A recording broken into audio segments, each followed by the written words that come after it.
Good afternoon. Thank you for being here with us. And on behalf of Sexto Piso, the publishing house, thank you to Telefónica Foundation for having us here. We are going to talk about Intimacies by Katie Kitamura. Katie arrived yesterday from New York. We're very happy to have her here. And we also have Lucía Taboada with us, journalist and writer. She will share this dialogue with Katie Kitamura. Thank you to all of you for being here with us. Hello, can you hear me?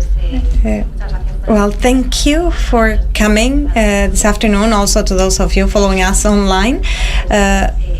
They were telling me to remind you that the author will be signing books afterwards, and you can buy them outside. I'm very happy to be here talking about this book because I devoured the book absolutely in just a day. And this book that Sexto Piso published in Spain, I think that the title is quite tricky, Intimidades in Spanish. You really don't know if the character gets intimate with anyone at the end of the story. It talks about a translator who goes to The Hague to work at the International Criminal Court. And, it talks about what we may find in a new city when we move there. Love and many experiences. She meets a guy, Adrian. She also meets a friend, a female friend. She starts having a relationship with both of them, but at the end you don't know if they really get intimate. These three people. The novel is a thriller in a way. There's tension. There are Agatha Christie touches to the story. And Katie, I have the feeling that the threats for the characters come more from their inner selves, more than from outside, from the outer world. Is that the way you wanted to construct this novel, this book?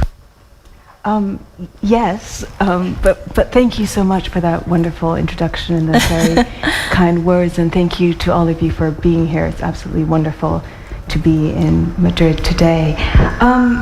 It's funny that you mentioned Agatha Christie because I read her continuously as a child, and I think so much that the books that you read in your childhood really inform the DNA of who you are as a writer.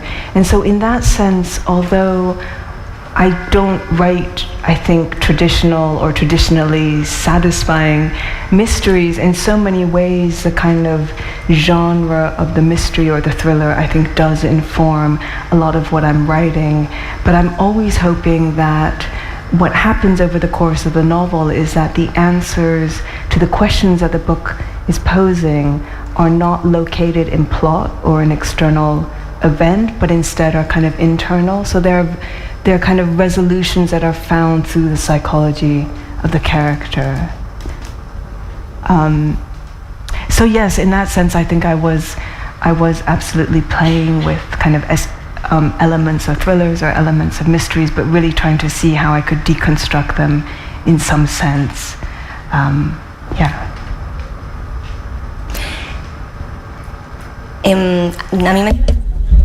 I had the feeling when I was reading the book that those intimacies are forged between the reader and the novel more than in between the characters, right?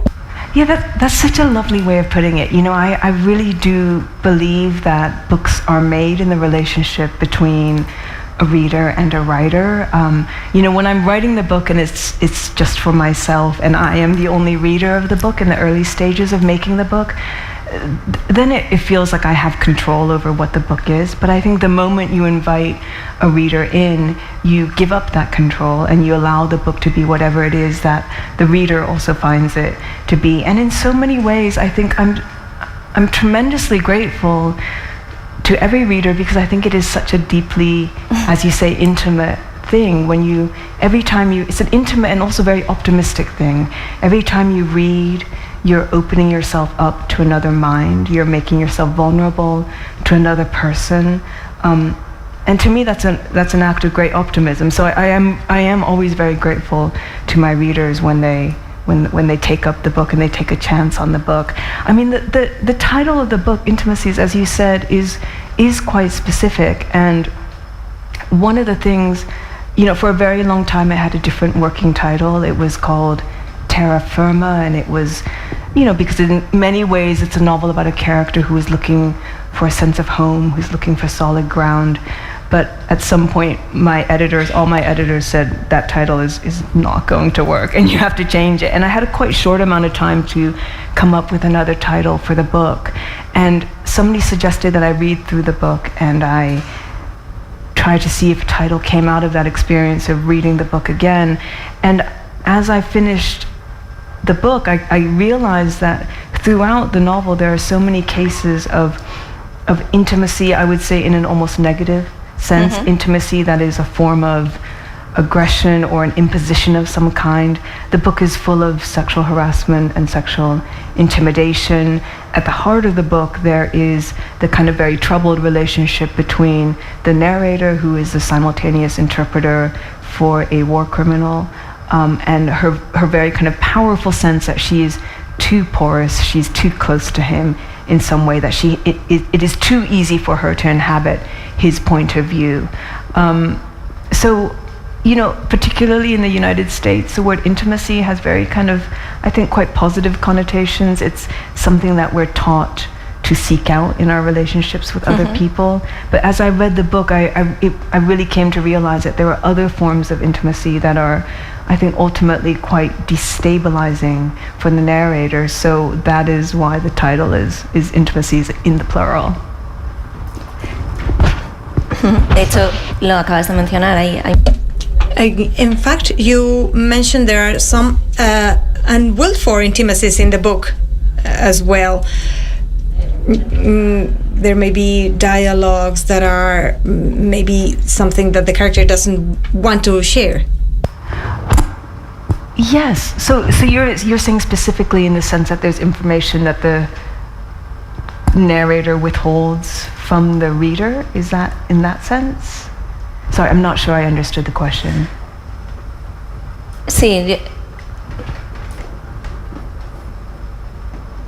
No, me refería a la protagonista. No, I meant the main character. She feels intimidated in a way. There's a part of that intimacy that goes beyond. For example, when the lawyer touches her leg, or when the criminal gets too intimate with her, not being so professional in a way. So you do try to show that intimacy, which can be negative as well. It's not always something positive. Yes, absolutely. That was something that I was really concerned with. She's a character who, and this is, I guess, related to the question that I thought you might be asking, but she's a character who's quite guarded in a lot of ways. There's a lot of information about herself that she doesn't share with the other people, and she doesn't share with the reader as well. And part of that guardedness is, I think, a kind of reluctance to be vulnerable, to kind of expose herself in some ways. And I think it is precisely because there is this rubric of difficult intimacies and relationships that she's constantly negotiating. So in some extent, she understands the price of making herself vulnerable to other people.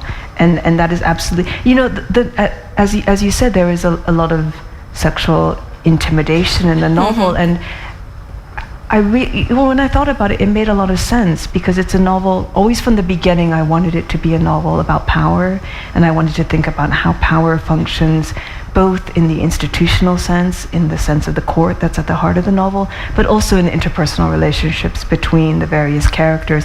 And of course, sexual harassment is not about desire, but is about power and the exertion of power. So at various moments in these relationships with primarily these male characters in the novel, there is always a moment when they choose to exert their power through the act of intimidation of a sexual nature.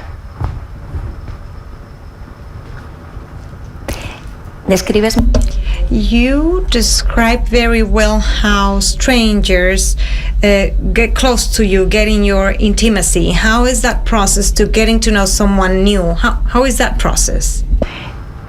Yeah, it's something I always write characters who are new to a place. So I very rarely write characters who are located in their hometowns, so to speak, and instead they're characters who don't have a strong sense of home, who are newly arrived in a place. And in the case of this character, she's newly arrived in The Hague and in the Netherlands, and she's just taken a new job, and everybody she meets is new. She doesn't have any pre-existing relationships. In fact, I think the only pre-existing relationship in the novel is with her mother, and it's very faint. It's a kind of very faint thread through the novel. So instead, she's in this state of constantly assessing and reassessing and trying to understand the people that she's meeting. There's nothing that she can really take for granted. And for that reason, I think many of the relationships in the book are very fraught, even though there's no obvious conflict between the characters, but because she's constantly trying to gauge who they are, how they're behaving, the kind of code of behavior, ethics that is organizing the way they are with her, I think that adds a kind of element of instability. Having said that, the thing that really excites me and interests me as a writer is actually the moment when somebody you think you know, or somebody you have a certain sense of who they are, when that suddenly crumbles and gives way, and you suddenly are confronted with a friend or a partner who seems suddenly like a stranger to you. And that occurs at various moments in the novel. You know, she meets somebody at a party, she has a certain sense of who he might be, she sees him in a very different professional context, and she understands him differently, and she has this sense that people's identity is incredibly mutable, that it changes depending on context. And I think that's a large part of why she feels so unmoored throughout the novel.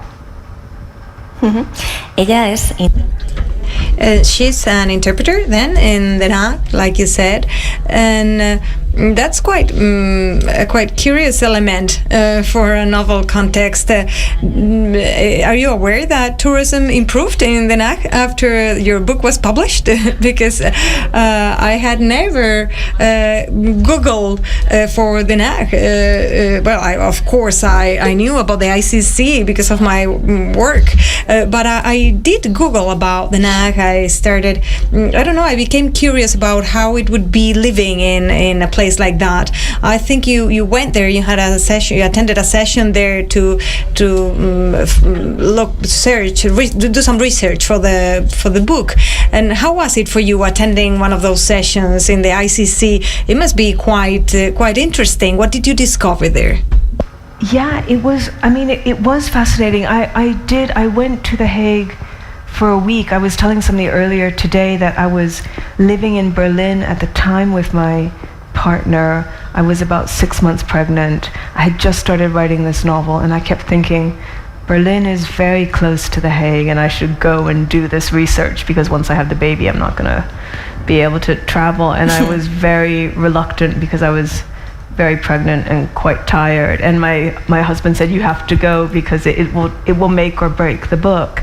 And I did listen to him, and I went, and it was completely transformative for me, both in terms of understanding the pressures, and I have to acknowledge and say how grateful I am to the interpreters tonight for everything that they're doing. It's really lovely, especially to be talking about this book, to have your presence here. So thank you.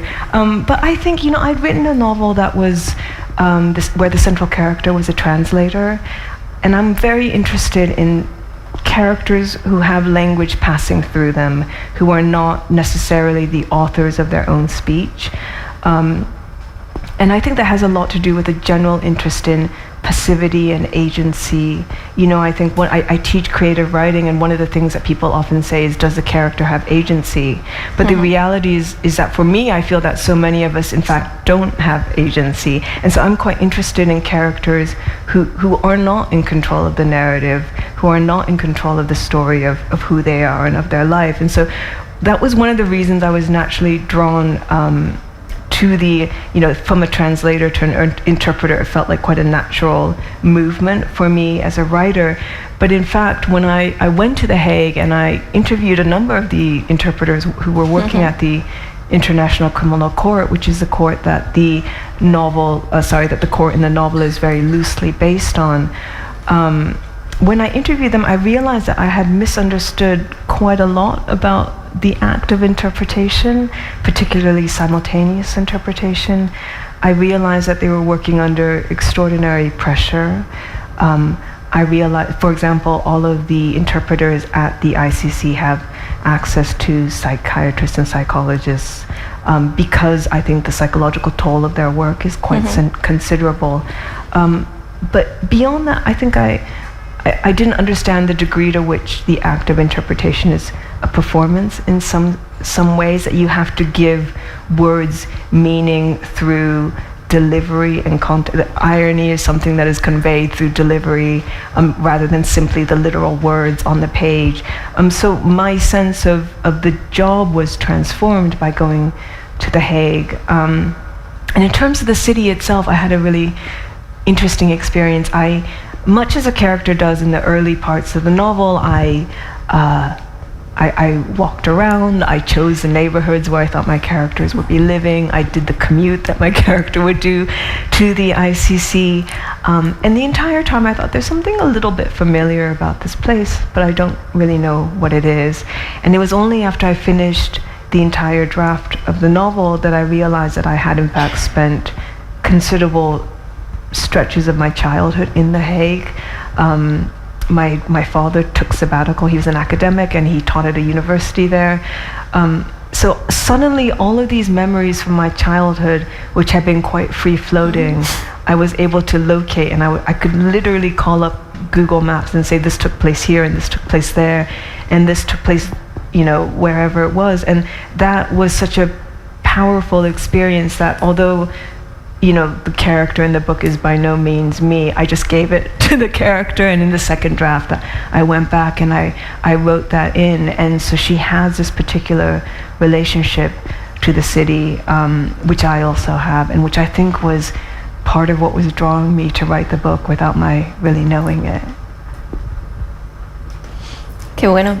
O sea que igual That's great. So maybe you chose the city, right? Unconsciously, without actually thinking that you had actually been there when you were a kid. As you were saying, she works in the ICC as an interpreter, and when you read the book, you see the intimate relationship that is also created between interpreters and the people they are translating for, right? There's also an important bond between them.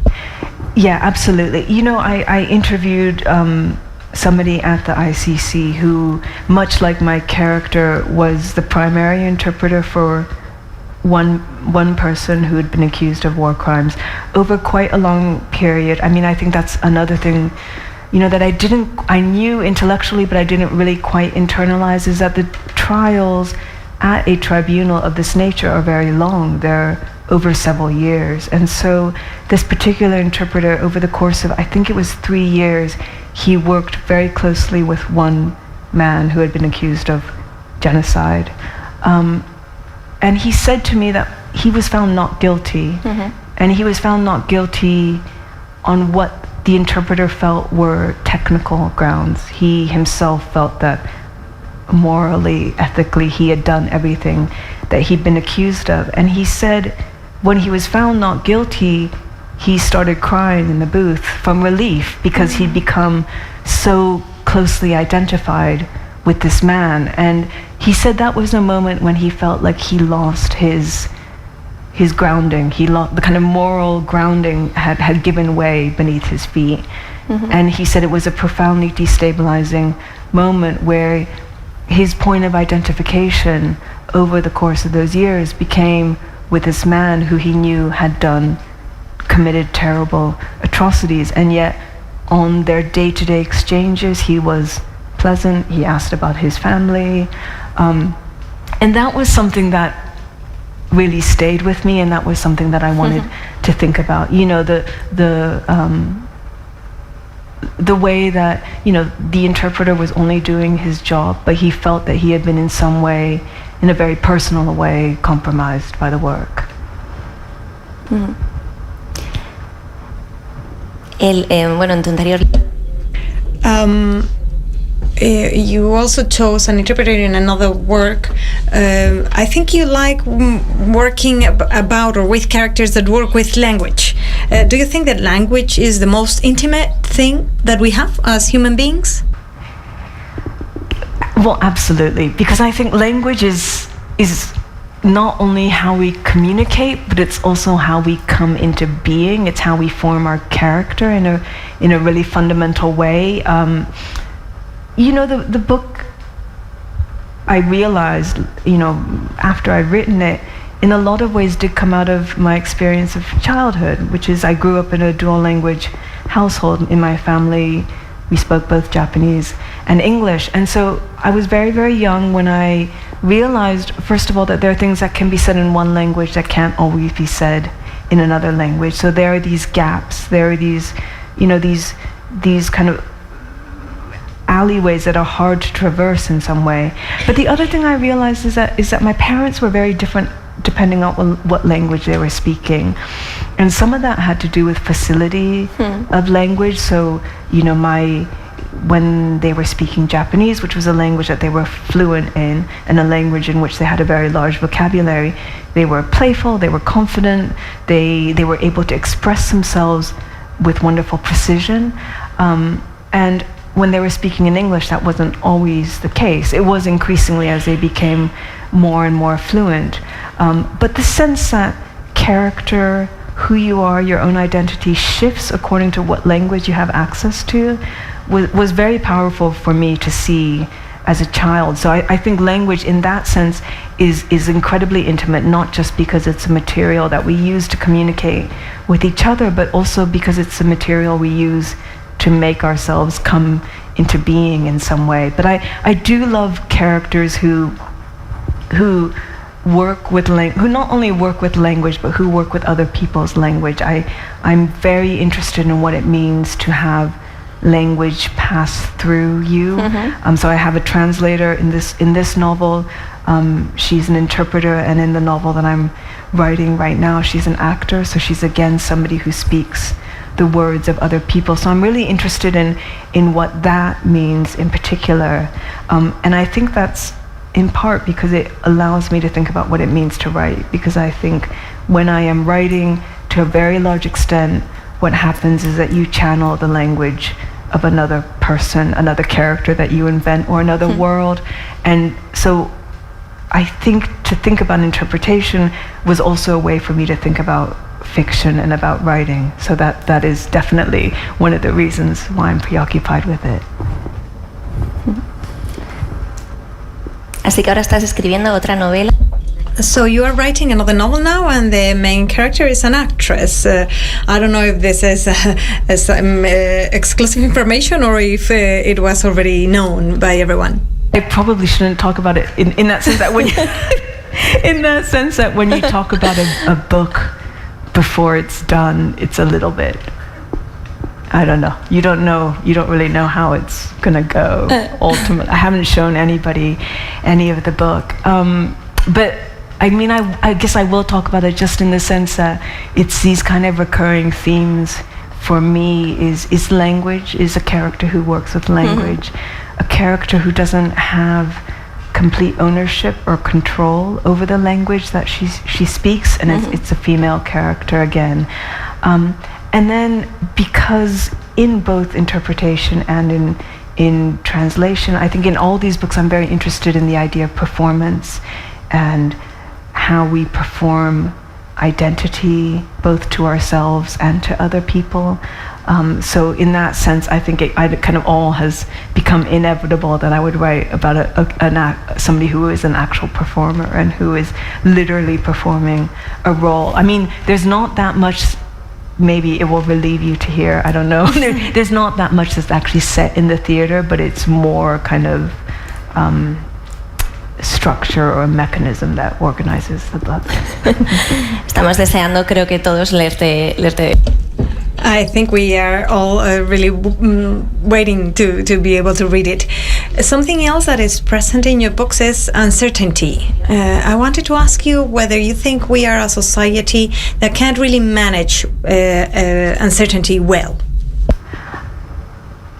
I think that we are not a society that handles uncertainty very well. I think uncertainty is difficult on an individual as well as a social level, absolutely. I mean, that's something I feel when I think about certainly the political landscape that I have lived through in the United States for quite some time, but particularly over the last, 7 or 8 years. One thing that I felt very much was that the message of the right was one that had very little clarity, but a great deal of certainty. And I felt that over this period, there was a kind of rush towards conviction, as if a message was primarily legible through conviction rather than clarity, much less truth. I don't know what the role of political messaging is, but I do know that for me as a writer, the one task I can make is to argue for complexity and to argue for subtlety and to try to create a world where uncertainty is seen not simply as a condition that we live in, but also as something that can be a kind of, that it can have an ethical value as well. To not have conviction all the time. And certainly that is what the character experiences. It's very much written into the language of the book. Everything is couched in terms of it might be, it could be, it seemed. Everything is subject to constant revision. And quite often people ask where the kind of tension or the anxiety of the book comes from.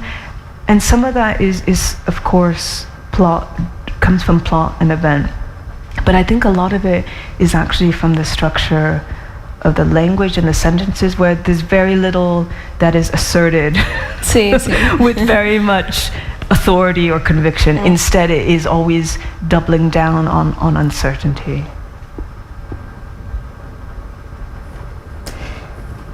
Pues, well, I don't know if we can maybe give the floor to the audience, so you can share your questions with Katie. Hello, good afternoon.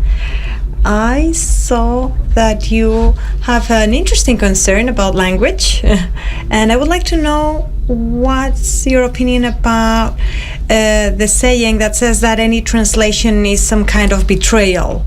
What do you think about that? Yeah, thank you for being here, and thank you for that question, which preoccupies me very much. It's fascinating to me how much the language around translation is very much invested in this idea of betrayal or loss. There's a phrase, certainly in English, lost in translation. I don't know if it exists in the same way in Spanish. And I really have a tendency, because I read a great deal in translation. I'm reading translations into English. And I really have a tendency to think of translation as a kind of process of addition rather than subtraction. I think it is a collaboration between the author and the translator. But I feel very strongly that as much as there may be certain things that do not have a perfect equivalent in between two different languages, nonetheless, I think that there's a great deal that's added through the process of translation. I mean, I'm a writer who's interested in disjunction, who's interested in gaps, and that is what the process of that is what I think translation at its best can actually indicate to the reader to some extent. I mean, this is a book that is very interested in things that cannot be perfectly expressed. And I think I always feel that translation is I feel like my book is probably best read in translation in that sense. You know, I always hope that in English, because the sentence structure is not standard for English grammatically, and I always wanted it to feel as if it had been translated into English from another language. I always wanted the book to feel as if it was being haunted by another language. So I absolutely recognize the language that has come up around translation and betrayal and loss, which is very interesting, and I've had quite long conversations with theorists of translation about exactly this issue, and there are many different things that we could talk about. For example, the fact that historically translators have primarily been female, and to what extent that plays a role in that particular characterization. But for me, as a writer and as a reader, I experience translation as a process of addition, and I hope that the translator puts elements or herself or himself or themselves into the text very much. I read books books that have been translated into English. I often read them because of the translator. I read for the work of the translator. There are some translators who are really extraordinary, working in bringing books into English, and I'll read. I don't have to know anything about the book, but I'll read it because they've translated it. So thank you for that question.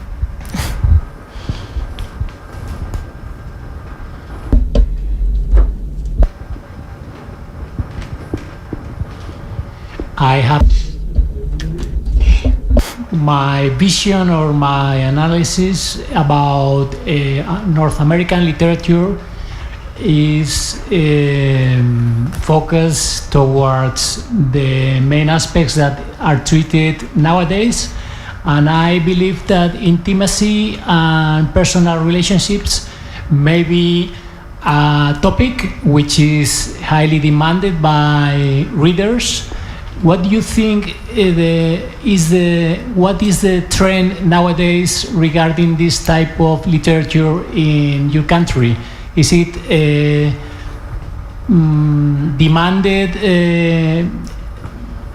in most of the cases, in the majority of the readers' perceptions and situations, or is there still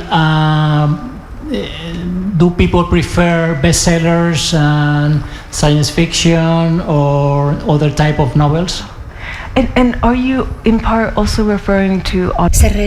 ¿Se refiere en parte usted a ficción de autor? Inglés en Estados Unidos. Sí. Can you hear me? Yes, English. Okay. Literature in English in the US when it comes to very interesting topics like political reflections, the economic world, your literature is totally different. It's more addressed or focused on interpersonal relationships, and it's more original about how you deal with characters or scenes, different scenes in our society, right? Great, thank you for that. Gracias por esa pregunta. I mean, I think in the United States there's the great tradition of systems novels, and novels by writers like Don DeLillo, for example, would be. Sorry, I've gotten confused with my earphone. Writers like somebody like Don DeLillo would be an example of a systems novelist, who is looking at large at how institutions and to some extent even historical narratives function in American culture.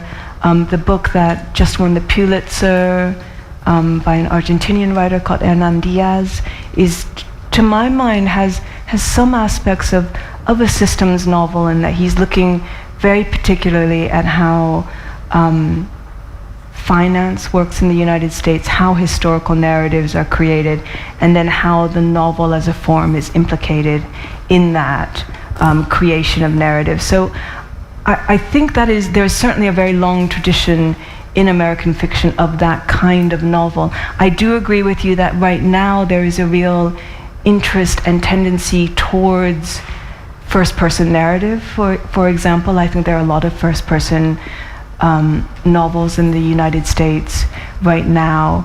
I mean, I think I can only speak for myself, but one of the things that I think a novel does exceptionally well is to look at the singular experience of a character or a small set of characters and use that as a way of exploring what is happening in society at large. I think that's one of the great gifts of a novel, is to depict social change, social upheaval through a singular experience. And so that is something that I certainly think about a great deal when I'm writing. In terms of interpersonal relationships, I mean, I think there is an appetite for that. There is a relationship in this novel. It was the hardest thing for me personally to write, and it was the thing that all of my editors, both in the US and in the UK, were asking for more of. So I would write a little bit more and I would send in the draft, and then they would write and say, can you give us a little bit more of the relationships? So then I would try to write a little bit more, and then and this was kind of went back and forth quite a lot. And it was the thing that was the most challenging for me, absolutely. But there are a number of writers who I think are able to do that really effortlessly and really beautifully, and I think those novels speak very powerfully to a lot of readers. Does that answer your question? Okay, thank you.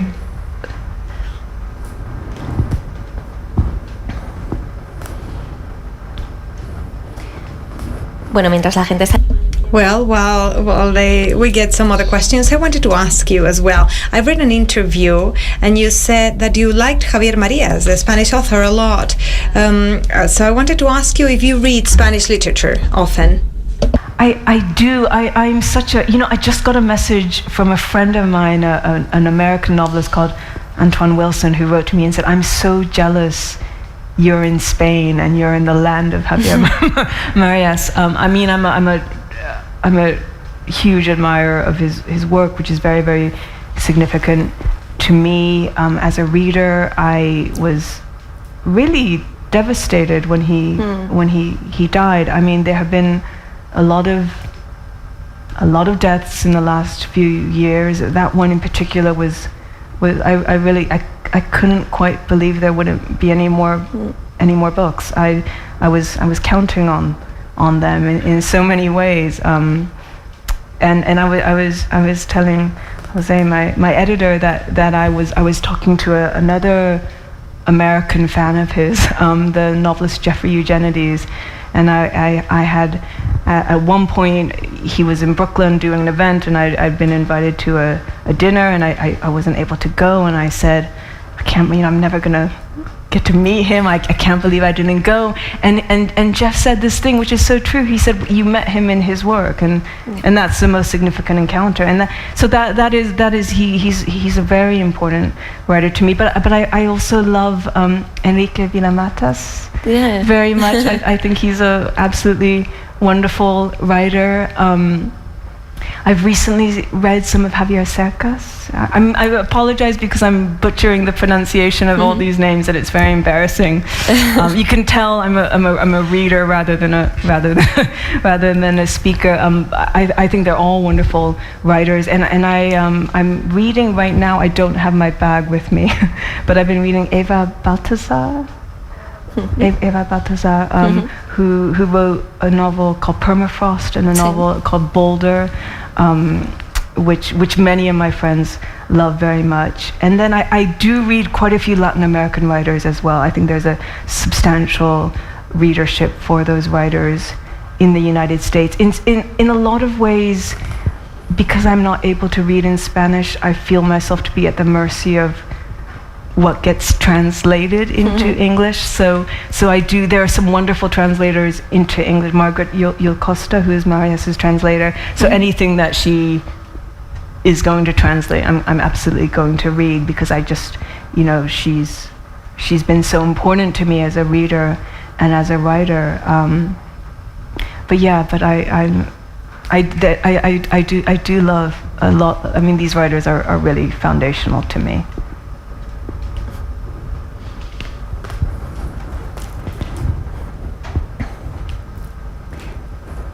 ¿Alguna pregunta más? Any other questions?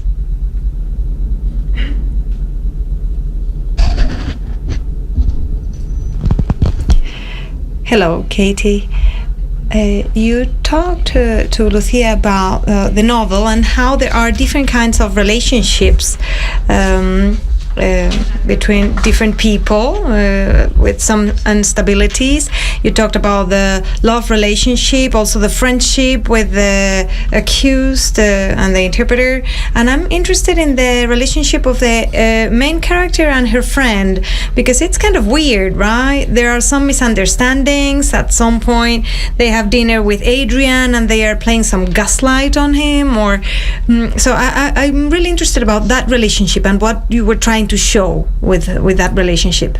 Thank you. I love that question. I mean, I love female friendship, and I think female friendship is a great subject for a novel in so many ways. And when I was writing the novel, I wanted that relationship to be as complex as a relationship with, in fact, I thought it was much more complex than the relationship with the male love interest, if that's the word, if that's the right phrase. And I was really, because I think friendships have as much going on as any, romantic or sexual relationship, but there's often the narrative of friendship is not, in some ways, is quite flat. There's a kind of understanding that you have a friend and then you trust them and that's it. But in fact, they're full of reversals and betrayals, and you move away from somebody and you come closer to them, and you can be betrayed by friends in quite an intense way. And so I was really interested in the fact that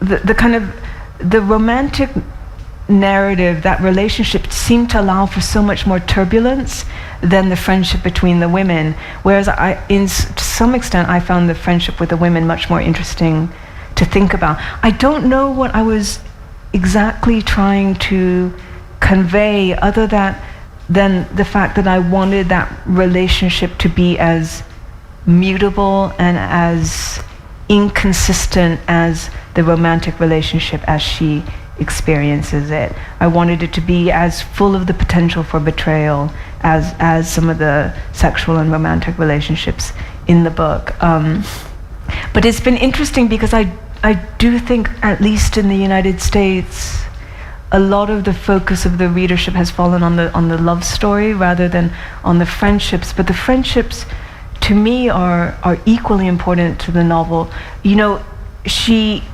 To some extent, I would say that she has friendships with two female characters, and both of them are aspirational in some ways, in that she's looking at these women as if they provide models for a way to be in the world. She looks at this character who is called Yana, who she feels understands how to make a home, how to be at home in the world in a way that she doesn't. She looks at another character, Eileen, who seems to her to have a kind of certainty and a kind of consistency of character that she feels she lacks. So in a way, those relationships feel very important because they are relationships in which she's imagining what she might be like. Thank you. And Eileen, who works with art, and there are many art exhibitions in the story. You were also telling me that you were in the Prado Museum, right? So I understand that art is another one of your passions, right? Yeah, it is. And I had a couple hours this afternoon, and I couldn't resist dropping in, and it felt really like the most luxurious thing in the world. It was not busy at the museum. I could just walk in, and then to have access to this world of art felt absolutely like a gift. It felt tremendous. I'm very interested in art. I'm very interested in art, both what the experience of an encounter with a piece of art can do. I'm very interested. I think it's quite hard to write about, actually. I was speaking with another writer, an American writer called Teju Cole, who writes about art quite a lot, and we were saying it's actually quite hard to describe with sufficient fidelity a painting, for example, so that the reader is not tempted to then go and Google image search to see what was being described. I mean, it's very hard, and so that sense that there's something about an image that eludes writing is very interesting to me. But I'm also interested in how museums and the art historical canon functions historically, institutionally, who's excluded from the canon, who is included in the canon. There's a scene in the museum, a museum called the Moritz House in The Hague, at quite a turbulent moment in its history, when it was attempting to come to terms with the fact that the majority of the funding and the history of the museum itself is very much tied up in the slave trade, and it was a very fun scene, or very fun section for me to write, because I was able to talk about a painting that I love, but I was also able to think about how a certain canon had been formed, how the artist in the book, who's a female painter, was in many ways excluded from that canon until relatively recently, and it was a chance to think about how an institution functions as well. So, and I mean, I love art. I'm very happy when I'm in a gallery.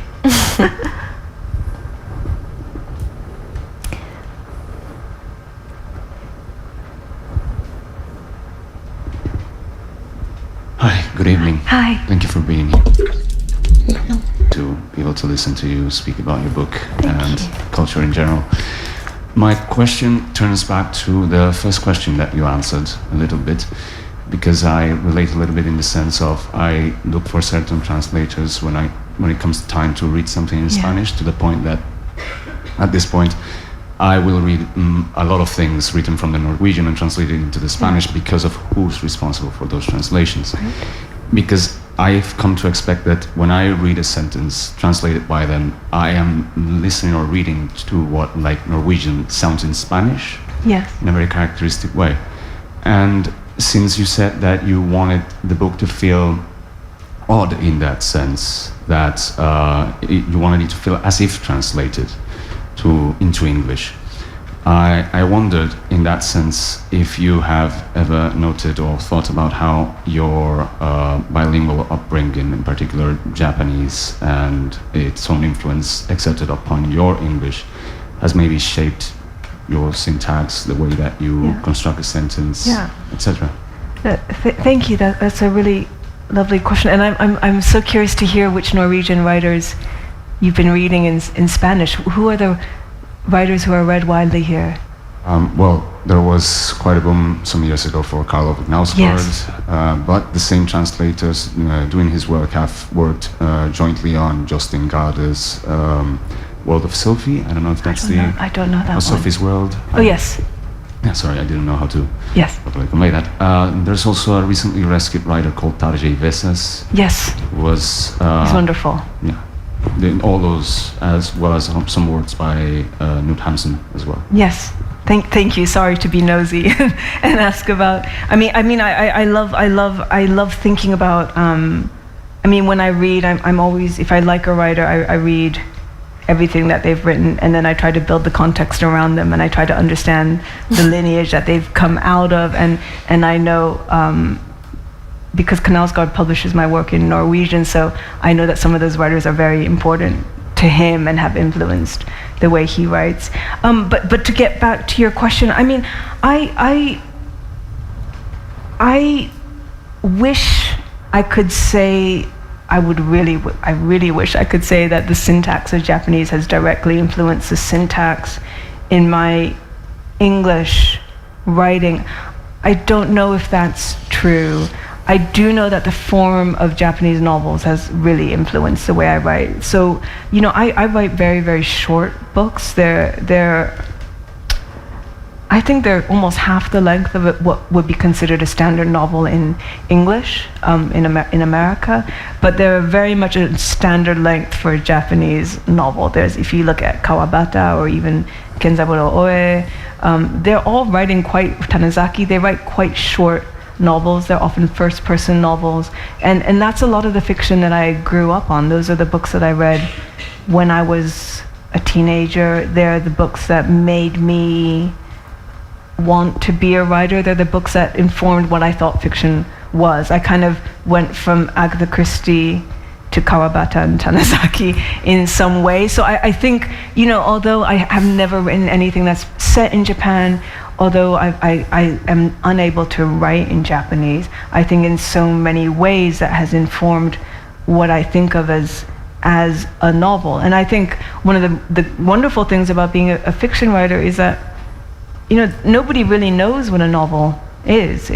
There's no strict definition, and when you look to the theory, when you look to the history, nobody is really sure entirely what it is. So this sense that every single time you sit down to work on something, you can kind of dream whatever you want into being. You can draw from an influence that's not necessarily in the language that you're writing in, is really exciting to me. So I have been more influenced by Japanese language writers than the quite small canon of Japanese American writers, for example. Absolutely. Those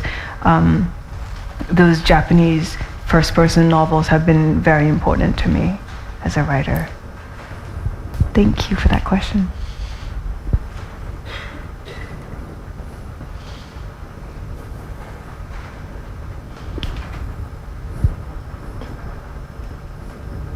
Sí, ya. Pues si no hay más. Well, if there are no other questions, we will close now. Just a reminder, Katie will be signing books now outside. You can buy them there. And Katie, thank you very much for being here in Spain with us in this event in the Telefonica Foundation. I really encourage you all to read the book. It's amazing if you haven't read it yet. And thank you for being here with us.